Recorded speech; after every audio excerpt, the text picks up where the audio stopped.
programa Olhares no Ar, segunda-feira, coisa boa, né, gente? Semana nova, mês novo começando, 1º de agosto. Deixa eu te contar alguns assuntos que nós preparamos hoje para você. Uma conversa sobre direitos dos esportistas iniciantes, como os jovens jogadores de futebol, os chamados da categoria de base. A gente vai entender melhor como é que funciona. No estúdio com a gente a cantora catarinense Bruna Góes. Ela volta aos palcos de Florianópolis para cantar os sucessos da artista britânica Amy Winehouse. Um pouquinho também com vocês. Gente, ela é muito parecida com a cantora, hein? Olha, prepare-se, conforme meteorologistas, as baixas temperaturas vão até setembro e as doenças de inverno exigem cuidados especiais na prevenção e também no tratamento. Outro assunto bacana é um livro chamado As Copas Perdidas em Casa, título do livro de Samir Nóbrega, que também é o convidado de hoje, já está aqui com a gente. Deixa eu dar as boas-vindas. Tudo bom, Samir? Seja bem-vindo. Muito obrigado. Vamos falar um pouquinho então sobre... Eu gostei aqui de sofá. Gostou? É confortável? É bom, gostoso. Colorido é bom também, né? É bom dar uma colorida na vida, né? Deixa eu começar aqui Claro.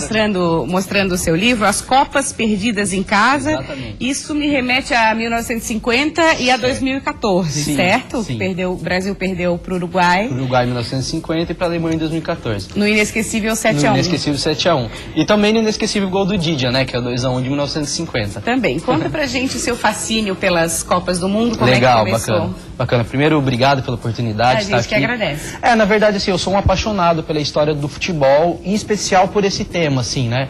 A história da seleção brasileira nas Copas do Mundo.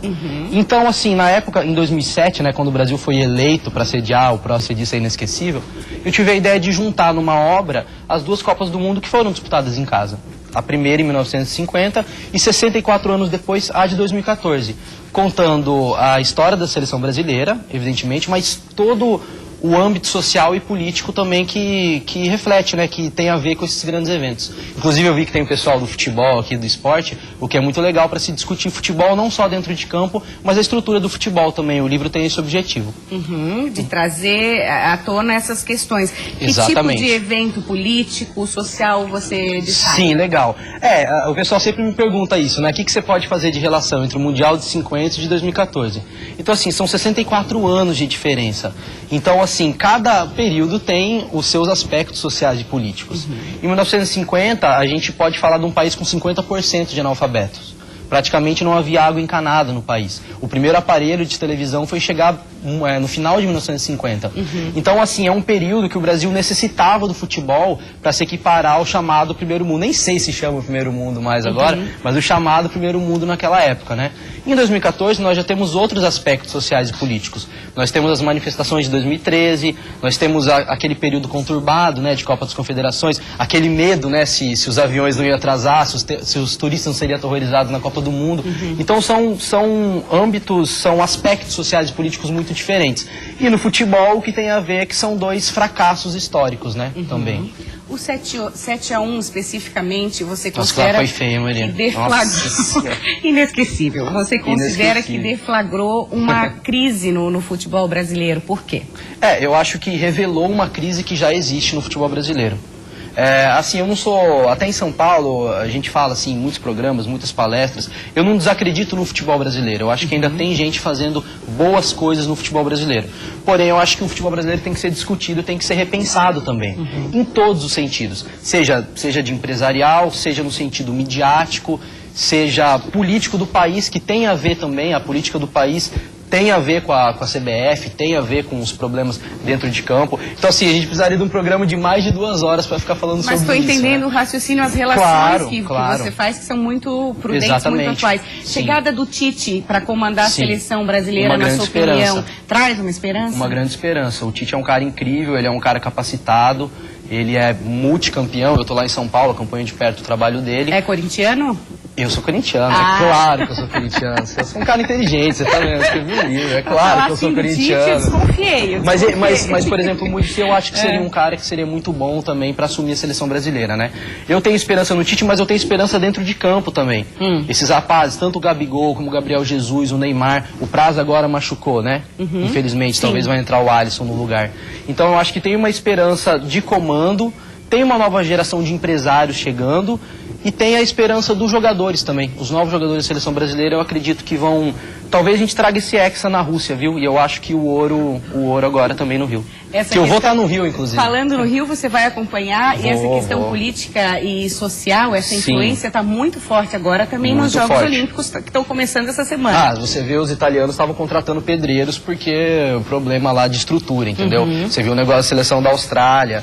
Enfim, então são vários problemas que eu acho que a imprensa tem que revelá-los, tem que falar sobre esses problemas, e acho que a gente tem que ser justo, as coisas boas falar, o que é bom, e os defeitos a gente apontar também, porque é o papel de quem escreve, é o papel de quem apresenta. Claro, pro pessoal que está assistindo a gente. Inclusive eu sei que eu tô bem bonita aqui, tô me olhando ali na televisão, tô bonitinha. Vou dar audiência, viu? Ele gostou, foi da poltrona azul. Eu gostei da né? poltrona azul, cara, achei bem show.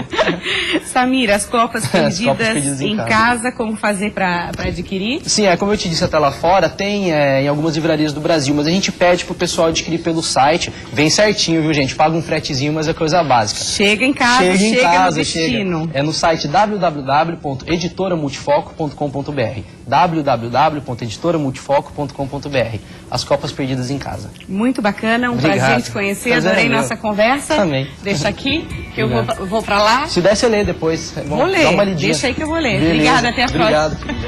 A gente continua falando na questão de esporte, principalmente na questão do direito desportivo. O Samir já adiantou alguns assuntos ali que nós vamos trazer para cá, para essa entrevista. Deixa eu apresentar nossos convidados. Eduardo Luz, Departamento Jurídico do Avaí. Também temos o Diogo Fernandes, coordenador de base do Avaí, e o Lucas Fernandes, advogado. Sejam bem-vindos. Quando a gente fala em categoria de base, nós estamos falando de que idade? Diogo, por favor. Boa tarde. Boa tarde. A categoria de base do Avaí, ela inicia-se nos 10 anos, né? Denominada Sub-11, nós vamos até os juniores, que é a categoria Sub-20. Então, dos 10 aos 20 anos. Quando a gente fala, nós estamos falando de crianças, né? Que tipo de apoio, que tipo de receptividade que essas crianças encontram por parte dos clubes? Eu posso falar abertamente do Avaí, né? Que é o clube na qual a gente trabalha, que dá todo o suporte necessário para esses adolescentes e para essas crianças, né? Com serviço social, psicóloga, nutricionista, dentistas, médicos e fora os outros profissionais das atividades desportivas, né, como preparador de goleiro, treinadores, auxiliares técnicos, né, coordenadores, enfim. Então nós temos toda uma gama de profissionais para que possa dar suporte a esses atletas para que eles possam fazer uma formação plena. É toda uma estrutura, né? Tem que ter. E aquelas crianças que ficam pensando assim, eu quero jogar futebol, meu sonho é jogar futebol, não tem um empresário, que hoje não se fala mais empresário, né, meninos? Fala-se intermediário, vamos falar o termo certo, não tem um intermediário ou não tem um agente, dá para começar sem a figura do agente, do intermediário? Sim, uma coisa não depende da outra, né? Acho que o canal de acesso de um atleta na categoria de base do Avaí, primeiro é a oportunidade, e o clube dá a oportunidade para todos, né? Não só atletas da região, mas como o Brasil inteiro. Então todo mundo que tem interesse em fazer avaliação no Avaí é bem-vindo. E a questão do intermediário não necessariamente, né? O que faz o atleta permanecer do Avaí é o seu talento. Talento, disciplina, foco e por aí vai. Por aí vai. Deixa eu perguntar para os advogados, o Samir estava comentando da mudança do empresário, do intermediário. Vocês acreditam que essa mudança, trazendo mais transparência, mais profissionalismo, é em função da nova lei que está em vigor desde 2015? Sim. Hoje nós temos, com o regulamento da CBF, a figura do intermediário, não mais a figura do agente FIFA. O agente FIFA antes era necessário na própria FIFA fazer uma regulamentação desse empresário, entendido como empresário, hoje é a figura do intermediário. Isso profissionalizou, né? O intermediário é esse que trabalha buscando um contrato de trabalho para os atletas. Então, todos os contratos entre atletas e clubes, eles são remetidos para a FIFA, a CBF, desculpe.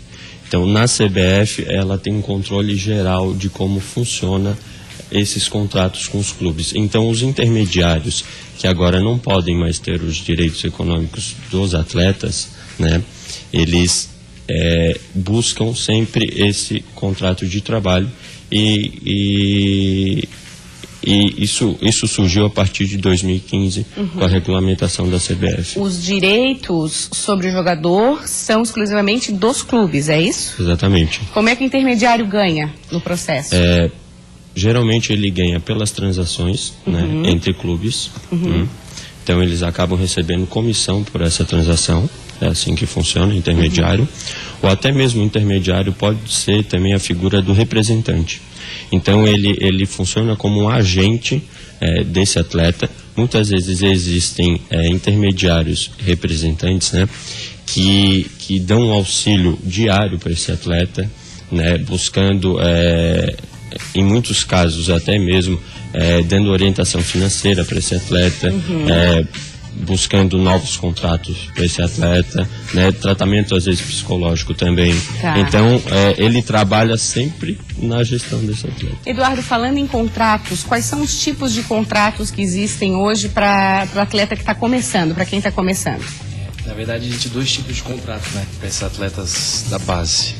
Um é o contrato de formação, né, que é um contrato de natureza civil, que ele se assemelha muito com um contrato, tem alguns traços trabalhistas, né, mas é um contrato de natureza civil. E tem o contrato de trabalho propriamente dito, que ele é regulado pela Lei Pelé, né, que é um contrato de trabalho com algumas especificidades que a própria lei ela estabelece. Então é preciso ter sempre uma assessoria, porque muitos que começam, né, o Diogo sabe disso, então realmente é o primeiro contato com o clube, com o futebol, tem que ter essa assessoria. Eu quero perguntar, o perfil geralmente hoje está mais profissional ou ainda acaba sendo representado pelo pai, pela mãe, como é que é? Não, o futebol ele tem se profissionalizado bastante, né? Os processos estão cada vez mais rigorosos, o relacionamento entre os clubes também mais profissional e os atletas eles são direcionados com a pessoa que melhor lhe convier, né? Pode ser os seus pais, pode ser os seus intermediários, enfim, é uma coisa que o clube não tem domínio, né? Não tem como determinar. O que o clube faz é receber o atleta independente de quem o dirige, quem o cuida. E essa lei a gente pode dizer qual o grande destaque, assim, o grande benefício para o mercado do esporte, na opinião de vocês? Na verdade, a regulamentação da profissão, né? A gente está profissionalizando essa matéria que ela é nova, né? O direito desportivo é uma matéria recente, é um ramo do direito muito recente e que dá tanto segurança tanto para o lado do jogador, né? Digo pais ou agentes, quanto para os clubes que recebem esses atletas. Lucas? Sim, eu vou nessa linha também de entendimento que dá uma segurança sobre a profissão do intermediário, dá uma segurança para os pais da criança, né, ou adolescente, porque isso está sendo regulamentado pela CBF e fiscalizado pela CBF. Né? A partir de 2015 isso ficou muito mais...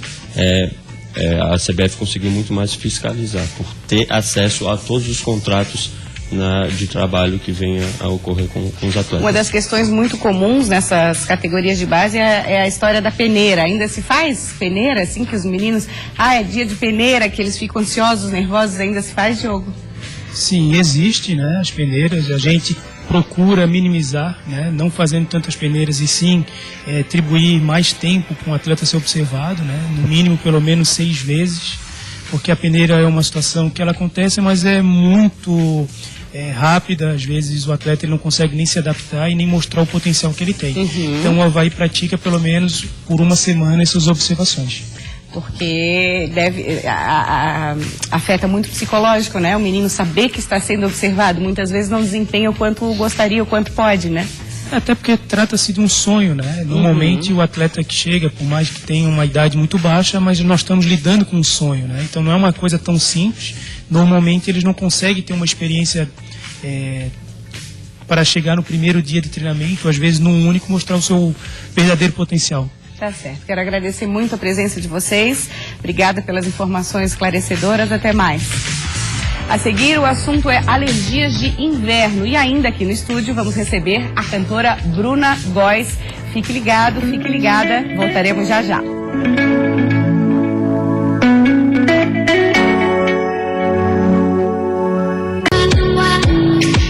Estamos de volta para contar para você que neste último sábado teve uma caminhada contra a dor crônica.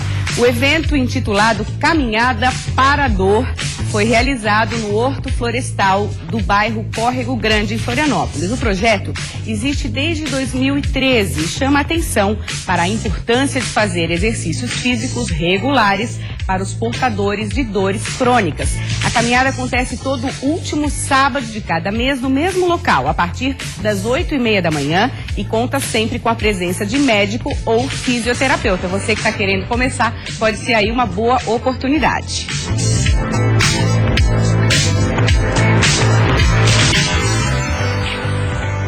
Alergias de inverno é o nosso tema agora aqui no Olhares. Nosso convidado Israel Silva Maia, médico pneumologista. Seja bem-vindo, doutor Israel. Obrigado, Maria. Obrigado, Maria Paula. Quando a gente fala nas famosas alergias de inverno, quais as mais comuns?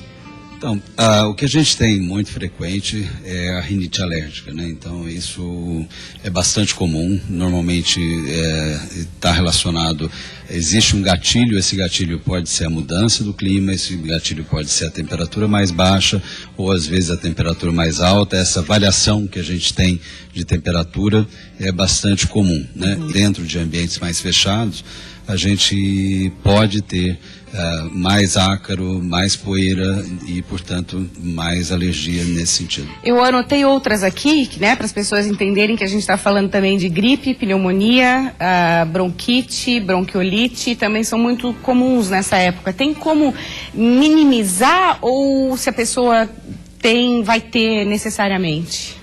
Bom, o minimizar passa já puxando um pouquinho para aquilo que você falou anteriormente. Então, o exercício físico regular, isso é importante, né? Não só para manutenção da condição cardiovascular, mas também para a melhora da imunidade. Então, esse exercício físico é importante para várias coisas, e inclusive isso passa como uma profilaxia, ou para poder evitar a possibilidade de ter uma imunidade mais baixa. Além disso, o tratamento adequado de doenças crônicas. Então a gente tem que lembrar que existem algumas doenças, você já falou algumas. Asma é comum de ter mais exacerbação durante o inverno, né? Os pacientes que têm enfisema, que fumam, esses são pacientes de risco. E, portanto, a gente precisa também, essas doenças têm que estar controladas, né? Que é uma forma de a gente evitar as doenças de inverno. E outra, a nutrição, né? Então, a alimentação adequada, uma alimentação balanceada, rica em frutas, ricas em verduras, com uma quantidade menor de carboidrato e a quantidade adequada de proteína, né? Então, carne magra, isso é bem importante para a nossa imunidade. Você falou em grupos em pacientes de risco. Tem um grupo de risco por idade que fica mais suscetível a essas alergias? Vamos falar, as doenças de inverno, elas são mais comuns nos extremos. Então, os menores de 2 anos, os maiores de 65 anos. Tanto é que eles são o grupo de risco que o governo começa a fazer a vacinação lá em abril, justamente porque eles são mais suscetíveis. Além disso, as grávidas, né, que também são mais suscetíveis, e também os pacientes crônicos, de doenças respiratórias crônicas, então enfisema, asma, e já falando de vacinação, a vacinação é extremamente importante no nosso bloco anterior, relacionado à profilaxia, né? Então a vacinação é muito importante. Agora, doutor Israel, tem pessoas que passam o inverno inteiro e não desenvolvem nem gripe, nem resfriado. Qual é o segredo? Está relacionado à imunidade mesmo? Está relacionado ao estilo de vida, né? Então, além de serem pessoas saudáveis, que não têm doenças crônicas, são pessoas que levam um estilo de vida adequado, dormir no horário certo, acordar no horário certo, né? Então dormir o tempo correto, porque isso é outra coisa que faz parte da profilaxia. Então a gente tem que ter pelo menos 5 a 6 horas de sono. A gente sabe que menos que isso eu vou provocar uma queda da imunidade. Então com certeza essas pessoas dormem bem, fazem exercício físico e não tem doenças crônicas. Resumindo, se cuidam, aquela história. Exatamente. Tá bom, muito obrigada pela sua presença. Eu que agradeço. Eu sempre agradeço a consulta aqui que a gente acaba tendo. Obrigada mesmo, tá? Eu que agradeço. Você é fã da cantora Amy Winehouse? Então fica aqui. Então fica aqui que agora a gente vai ter uma conversa com a Bruna Góes, cantora catarinense aí que está fazendo sucesso. Deixa eu sentar aqui. Tudo bom, Bruna? Bem-vinda. Tudo bem. Bruna, você é muito parecida. É o que dizem. Isso não é novidade, todo mundo fala isso. E cadê o cabelão? Não veio com cabelão, Bruna? O cabelão é privilégio de quem vai ao show, né? Tem Ela que não manter um mistério mesmo. Ela não quer entregar tudo aqui no Olhares. Quanto tempo de produção para fazer aquele cabelo? Eu sei que não deve ser fácil, né? Eu acho que agora que o cabelo continua sendo meu porque eu comprei. Mas agora que eu comprei, de fato, meu cabelo demora em torno de 1 hora, maquiagem e cabelo. Antes demorava 1 hora só pra montar o cabelo. E agora ele já tá montado, é uma espécie de um aplique, assim? Não, é uma peruca mesmo. É uma peruca. Inteirinha. Eu Tá. prendo meu cabelo, né, todinho, faço uma trancinha, vem até aqui e coloco a peruca em cima. Pessoa prática, gente, adorei, tá certo. Conta um pouquinho como é que começou esse teu envolvimento com a cantora Amy Winehouse, com as músicas, como é que começou na sua vida? Provavelmente outras eras. É, né? Mas eu sinto uma conexão, assim, muito forte com ela, né, desde que eu comecei a ouvi-la quando eu tinha em torno de 12, 13 anos. Eu a conheci pelo Ray Charles, cantor de blues, conhecidão aí, que tem um filme muito bom dele. Aí eu vi esse filme e fiquei alucinada pelo filme. E aí, quando eu gosto de algum cantor, de algum artista, eu procuro todo mundo que ele influenciou, todo mundo que influenciou ele. Faz E uma assim eu pesquisa, achei assim. ela. Aí começou, né? E aí eu achei ela genial, assim. Eu conheci ela, não tinha ainda esse álbum que ganhou os Grammys, né? Que é o Back to Black, era ainda o primeiro álbum dela. Então as pessoas não me comparavam ainda com ela, porque ela tinha um cabelão liso até o bumbum, assim, e cantava outro estilo de música, e ela não era muito conhecida. Aí quando surgiu o Rehab, que são o cabelão, e ela veio já Estourou toda tatuada, praticamente, né? ela estourou aqui no Brasil, aí as pessoas começaram a me comparar. Eu já tinha uns 15, 16. Mas eu fui interpretá-la pela primeira vez só aos 18 anos. Aos 18. Bruna, e uma coisa que eu acho que uma das coisas mais marcantes da cantora é o timbre da voz. É um timbre que é único, raríssimo. né? E assim, você falando aqui, a gente já vê que tem o timbre, tem a pegada, assim. Eu acho assim, eu na verdade eu não tenho, a minha extensão vocal não é muito grave. É um pouco menos que a dela, né? Eu sou mezzo soprano, mas é que eu tenho 2 amígdalas consideráveis. E aí diminui a minha passagem de ar, então forma esse timbre assim mais grave. Mas Facilita. as notas mesmo eu não alcanço muitas, assim, baixas, tanto quanto ela, assim. E você chegou a realizar shows, fez tour em São Paulo, no Rio, conta pra Isso, gente. fiz agora. Eu interpretava a Amy, comecei interpretando ela a convite de um amigo, né, e era um trabalho, assim, totalmente independente. Minha mãe fazia absolutamente tudo que tá ali assistindo, a assessora, psicóloga, mãe, tudo. Empresária, fechava os shows e tudo. E agora, com esse novo projeto, ele na verdade ele surgiu a partir de um convite para que eu participasse de uma seleção nacional pela João Tadeu Produções, que é de São Paulo. São 2 produtores de São Paulo. Eles têm uma estrada já assim, né, grande, já estão assim, já tem muita experiência, né, nesse meio.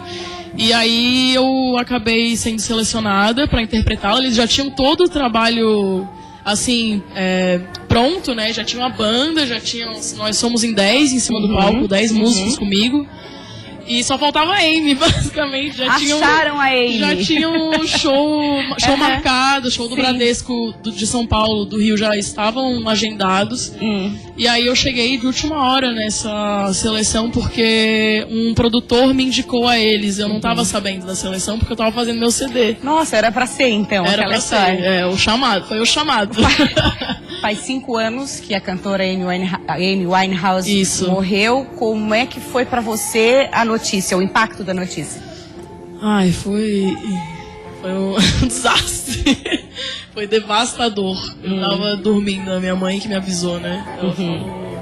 Ela falou pra mim que... Eu ainda tava de olho fechado lá e nós tava correndo. Filha, liga a TV aí, porque aí morreu. E fiquei num luto, assim, 1 semana sem conseguir falar. Mas, assim, eu acho que o melhor exemplo da minha tristeza, quando eu explico, é que as pessoas me ligaram muito mais no dia que ela morreu do que no dia do meu aniversário.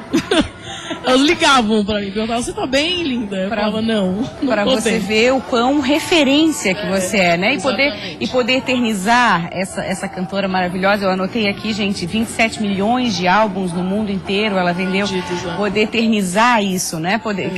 Que deixou milhares, milhões de fãs. Isso, O que isso significa para você ali no palco? Olha, eu me apresentei no dia 23, né, que fez os 5 anos de morte dela, me apresentei em Santo André, foi uma apresentação, assim, muito difícil.